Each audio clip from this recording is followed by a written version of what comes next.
¿Qué tal, amigos? Hoy un invitado especial, un invitado de lujo, el doctor Fidel Plata, ginecólogo y sexólogo, quien nos va a hablar de la igualdad de género, la diversidad sexual y de género y enfermedades de transmisión sexual. El programa va a estar súper espectacular y es con mucho cariño para todos ustedes. No olviden al final suscribirse, compartirlo y darle like. Yo soy Dino Manco, les doy la bienvenida.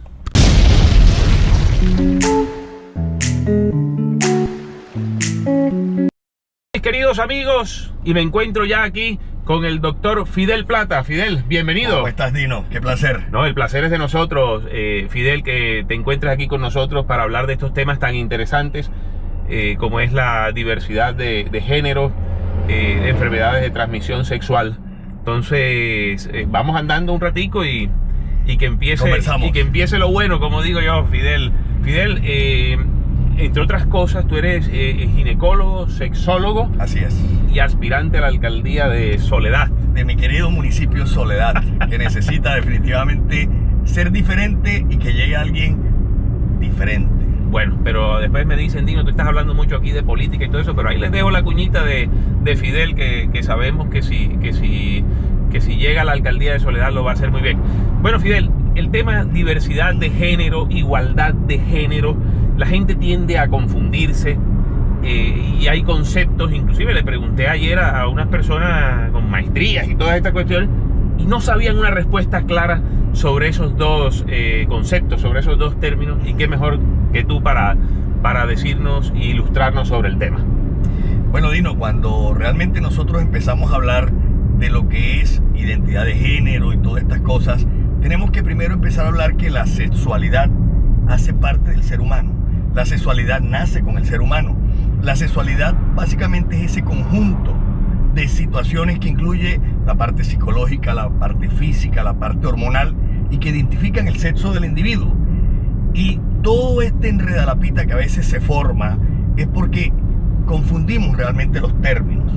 Cuando nosotros hablamos de identidad, tenemos que ser muy prácticos en decir, primero, nosotros nacemos con una identidad del sexo.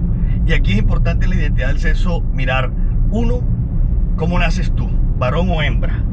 Algo importante entonces es mirar la parte biológica. Correcto. Esa parte biológica tenemos que ver. Tú naces como XX, eso es mujer, hembra.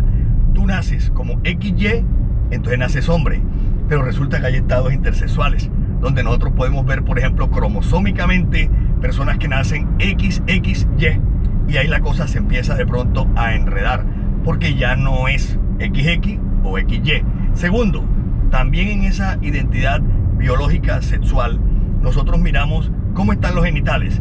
Si tiene pene, es hombre; si tiene vulva, es mujer. Pero resulta que hay personas que nacen con pene y con vulva. La cosa entonces empieza a enredarse. Entonces nos basamos en las hormonas, pero resulta que a veces también tenemos problemas en los que hay desbalances hormonales. Entonces, cuando el niño nace, yo por lo menos soy ginecólogo, lo primero que uno hace es hacer un censo de identificación. Cogemos a la persona y le miramos si tiene pene o vagina y decimos, ¿es niño o niña? Es más, una de las cosas que siempre se ve es que ya por la ecografía se vieron algunas características, y esas características están basadas en si tiene pene o tiene vulva. Entonces ya la mamá empieza a pensar y a decir, ¿la voy a vestir de rosadito o de azulito? ¿Le voy a poner el cuarto de azulito o se lo pongo rosadito? O sea, ya hay una preprogramación a cómo vas realmente tú a identificar a ese niño. Pero resulta que después de esa identidad del sexo empieza algo más importante todavía, y es la identidad de género. Correcto. Y aquí, Dino, es mucho más complejo la situación, porque aquí tú tienes que mirar dos variantes, y es, uno, la identidad de género es como tú te sientas, es decir, una niña o un niño cuando nace hay que mirar cómo él se siente ante la sociedad. ¿Se siente femenino o se siente masculino? Pero resulta que hay que mirar aquí qué pasa con la expresión del género, porque hay personas que se pueden sentir femenina pero quieren que la vean masculina, o lo contrario. Entonces, algo importante es cómo tú te sientes, y dos, cómo tú quieres que te vea la sociedad. Porque recuerda que estamos en una sociedad que moldea las cosas. Y en esta sociedad que es machista, muchas personas inclusive tienen una cierta identidad de género, pero no se atreven a decirla. Lo que llamamos normalmente no ha salido del closet. No ha salido del closet, la persona correcto. no se define por una sociedad que realmente tenemos. Pero luego viene un tercer punto todavía más importante que la identidad del género, y es la identidad de la orientación sexual. ¿Cómo te vas a orientar? Primero, ¿cómo te vistes? ¿Cómo quieres que te vean? ¿Pero qué te gusta? ¿Hacia dónde vas? ¿Quieres buscar personas de tu propio sexo? ¿Quieres buscar personas del sexo opuesto? Es cuando empezamos a hablar ya de homosexualismo, hablamos de gay, de lesbiana, pero resulta que hay personas que en esa identidad de orientación sexual le gustan los dos. Y entonces hay personas que se identifican con el sexo masculino, pero también con el sexo femenino. Entonces, la situación tiene una cantidad de variantes que están moldeados no solo por su parte biológica, hormonal, cultural, social, sino los gustos de la persona. En este momento tenemos que tener mucho cuidado porque hay algo que se llama la tendencia. Correcto. Y la tendencia es qué está pasando con la sociedad. Entonces, por ejemplo, si nosotros hablamos de femenino y masculino, se ha siempre hablado de que el hombre, el masculino, es alguien que habla ronco, alguien que no se puede pintar las uñas, alguien que no se puede maquillar, alguien que no se puede sacar las cejas, porque entonces sería femenino. Resulta que hoy en día no sucede eso. Tú te das cuenta hoy en día que nuestros jóvenes, muchos están sacándose las cejas, se pintan las uñas, inclusive ya no de brillo, sino con colores. Se maquillan. Es decir, ya hay una tendencia hacia lo femenino y vemos muchas mujeres que también tienen tendencia a lo masculino, porque hay una tendencia de la sociedad. Aquí hay que tener mucho cuidado porque cuando nosotros hablamos de sexualidad, estamos hablando de comportamiento, cómo decide una persona realmente comportarse. Entonces te pongo un ejemplo sencillo. Ante una relación con una persona, tú vas a disfrutar, ¿qué? Sensaciones, caricias, tú estás con esa persona. Pero ¿qué pasaría si tú estás recibiendo una sensación de esa persona, por ejemplo un beso, por ejemplo una caricia, y de pronto tú cierras los ojos y te cambian el personaje? Estabas besando a una mujer, cerraste los ojos y de pronto te cambiaron el personaje y es un hombre. Es la misma caricia, solo que te cambiaron el sujeto. Cuando eso pasa, tú inmediatamente dices, esto no es lo mío, pero la caricia fue igual. Entonces, tenemos que tener mucho cuidado con la parte de tendencia porque muchas personas están experimentando, están probando. Y ahí viene el problema. Cuando hablamos de fantasías sexuales, por ejemplo, es la capacidad que tiene una persona de pensar, de poner esa zona de deseo a funcionar. Resulta que siempre, los hombres sobre todo, hemos estado pensando en fantasías de qué pasaría si dos mujeres están juntas. Y resulta que muchas mujeres que están experimentando y probando ven que les gusta. Correcto. Y muchas dicen, no, me quedo de este lado. Lo peor es que con los hombres está pasando también igual. Entonces tenemos una sociedad que muchas veces se está dejando llevar por la tendencia de lo que normalmente se ve. Y muchas veces quien nos está moldeando es la televisión, es el radio, son las redes sociales. Una persona famosa que de pronto experimentó, probó con otra persona y le gustó, hace tendencia con el resto de gente porque dice, sí, da la cara, esta es mi pareja, eso es lo que me gusta. Entonces, tenemos que tener mucho cuidado con nuestros adolescentes porque la orientación de esa identidad sexual puede verse secada. Por eso, todas esas personas que de pronto están viendo este programa Dino, cuando tienen una situación de esta, tienen que buscar unos profesionales especializados para ver la situación. Tú en estas horas de la vida no puedes coger a un niño, a una niña, a un adolescente a tratar de doblegarlo en su identidad. Tú tienes que buscar la forma de darle unos principios claros, unos valores claros, pero poco a poco la identidad de género sexual se va a ir transformando, va a ir mostrando qué es la persona. Entonces aquí es importante que la persona, que ese joven, que ese adolescente se encuentre consigo mismo, que la persona pueda decidir libremente, esto es lo que yo quiero y esto es lo que no quiero. Imaginemos una persona que está atrapada en un cuerpo que no le pertenece, una persona que está atrapada en unas hormonas que no le pertenecen, una persona que está atrapada en una mente que no le pertenece. Yo soy hombre y no me gustaría besar a otro hombre, pero ¿qué pasaría si la sociedad me obligara a besar a otro hombre? Lo mismo pasa con una mujer, lo mismo pasa precisamente con una persona que es gay o que es lesbiana. Entonces aquí es importante que nosotros ubiquemos qué es lo que la persona realmente desea. Porque la situación es un poco más compleja de lo que estamos nosotros viviendo. Hablando de esas tendencias, Dino, uno de los problemas que generalmente vemos es, hay personas que son gay o que son lesbianas, pero ¿dónde entra la parte de promiscuidad?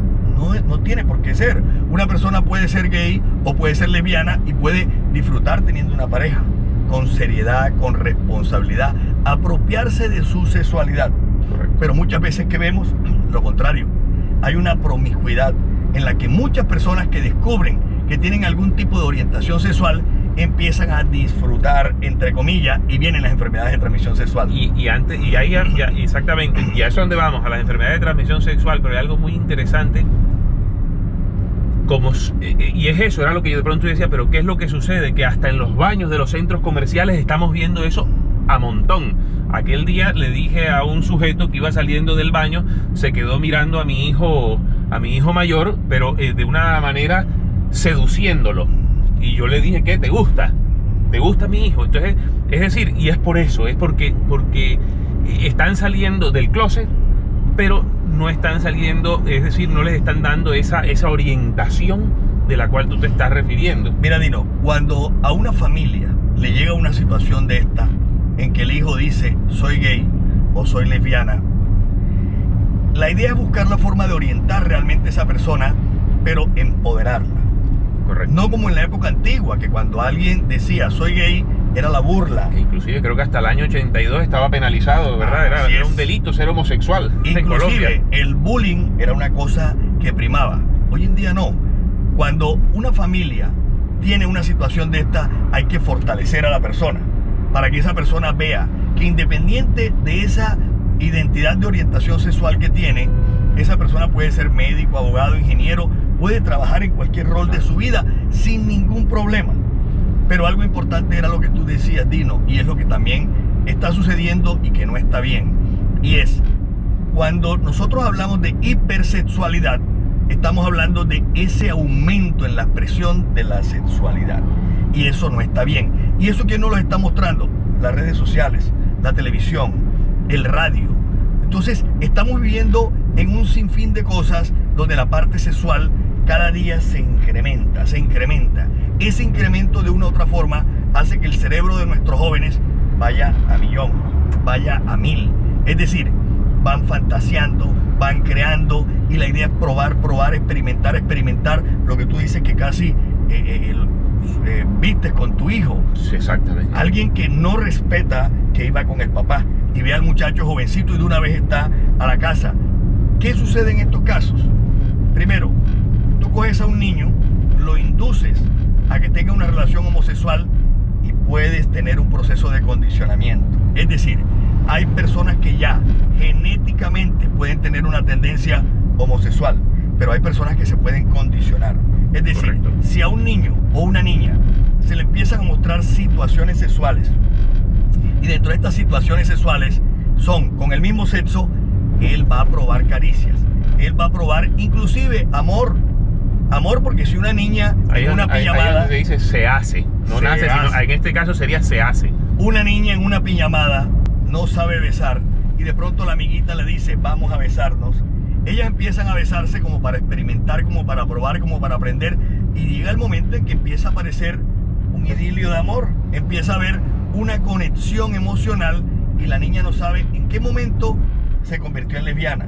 Entonces, esta parte de hipersexualidad que estamos nosotros viviendo es la que debemos tener muy en claro, sobre todo los padres, todos los que tenemos hijos, para tratar de orientar a nuestros hijos. Y aquí, Dino, hay una parte muy importante que debe entender toda nuestra sociedad. El sexo, a pesar de que hoy en día tú ves en todas las redes sociales y los medios que se habla de sexo, el sexo sigue siendo un tabú para los padres. Los padres les cuesta trabajo hablar con los hijos de sexo, les cuesta trabajo sentarse con ellos a decirle que el sexo hace parte de nuestra vida, que se tienen que apropiar de su sexualidad e inclusive que tienen que buscar la forma de tener responsabilidad, que va a llegar el momento, porque un niño que tiene 12 años hay que decirle, usted tiene un pene, usted va a poder tener hijos, usted va a poder disfrutar una vida sexual, pero cuando llegue el momento. Y cuando llegue el momento es cuando esté en su etapa adulta, cuando haya desarrollado otros proyectos de su vida, por ejemplo la educación. Pero si nosotros no le decimos eso, otra persona va a llegar. Y esa persona de pronto nos va a educar mal a nuestros hijos y le va a hacer parecer lo que es inadecuado como adecuado. Mira, en mi consulta de ginecólogo me llegan muchas enfermedades de transmisión sexual y yo siempre les hago la pregunta: ¿por qué no te pusiste preservativo?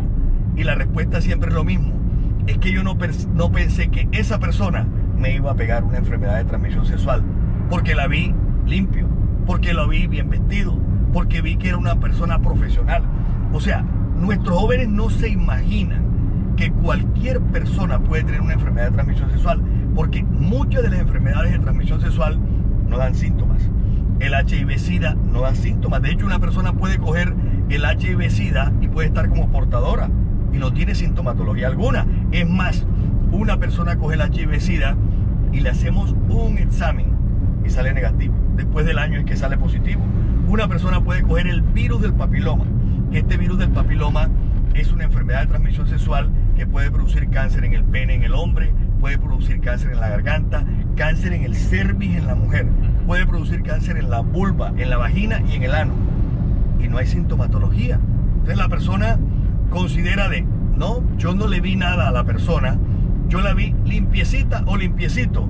Resulta que no, esa persona tenía una enfermedad de transmisión sexual. Y así igualito la gonorrea, la sífilis, el herpes, la hepatitis B, muchas de las enfermedades de transmisión sexual. Por eso lo importante es que a nuestros hijos le digamos: el sexo hace parte de la vida del ser humano, pero tiene que ser manejado con responsabilidad, con respeto hacia las otras personas y hacia nosotros mismos. Muchas veces nuestros jóvenes no tienen quien les diga, y como muchas veces hay un choque de los hijos con el padre, que no quieren escuchar lo que el padre dice, entonces no entienden. Por eso es importante que se implementaran programas y que esos programas llegaran a la comunidad, que llegaran a nuestros jóvenes, que llegaran a nuestros adultos, porque muchas veces siempre le echamos la culpa a los jóvenes y resulta que también los adultos son el problema. Las estadísticas de HIV-Sida están mostrando que la mayor incidencia de esta enfermedad está en hombres de 25 a 35 años. Se supone que un hombre de 25 a 35 años tiene la madurez suficiente para decir: voy a usar preservativo, voy a mirar con quién tengo relaciones sexuales. Uno pensaría que la incidencia está más alta en nuestros jóvenes, y mira que no es así. Es decir, la vida sexual de un hombre de 25 a 35 años es mucho más alta a la de un adolescente. Entonces, ¿qué pasa? No están implementándose los programas en forma adecuada. Definitivamente, tú lo acabas de decir, ¿cuándo a nuestra casa han llegado a darnos una charla? ¿Cuándo nos han invitado a una charla? Yo me gradué en el año 95 y desde ese año siempre he realizado conferencias, charlas, siempre he estado haciendo talleres para los jóvenes, para tratar de prevenir enfermedades de transmisión sexual, y siempre lo he hecho porque me ha gustado y he querido. ¿Por qué el ministerio, por qué las entidades territoriales y departamentales no hacen lo mismo? Se supone que tienen un presupuesto, se supone que ganan dinero, se supone que reciben dinero, se supone que tienen un negocio inclusive con la salud, pero en la realidad que vemos que esto no sucede. Entonces no hay derecho para que cada día la incidencia de enfermedades de transmisión sexual aumente. Bueno, Fidel, muchísimas gracias a ustedes, nuestros queridos seguidores, de verdad. Fue un placer haber tenido aquí al doctor Fidel Plata. Ahorita le vamos a dejar a todos ustedes la dirección donde pueden ubicar al doctor Fidel Plata, su Instagram, su Facebook, porque como digo yo, doctor Fidel Plata es el rey del Facebook. Con más de ¿cuánto? De 60.000 seguidores. Bastante seguidores, y eso es muy importante porque la información que nos está suministrando el doctor Fidel Plata es información de verdad valiosa. Entonces, no siendo más, nuevamente pues los invito a que se suscriban al canal, que lo comparta, que le den like, y si usted tiene un tema interesante, algo que podamos aportarle al progreso de la humanidad, esta silla también es suya, para que se siente, venga acá, damos la vueltecita y realmente le estamos aportando algo al universo y a todas las personas. No siendo más, soy Dino Manco y nos vemos en un próximo video.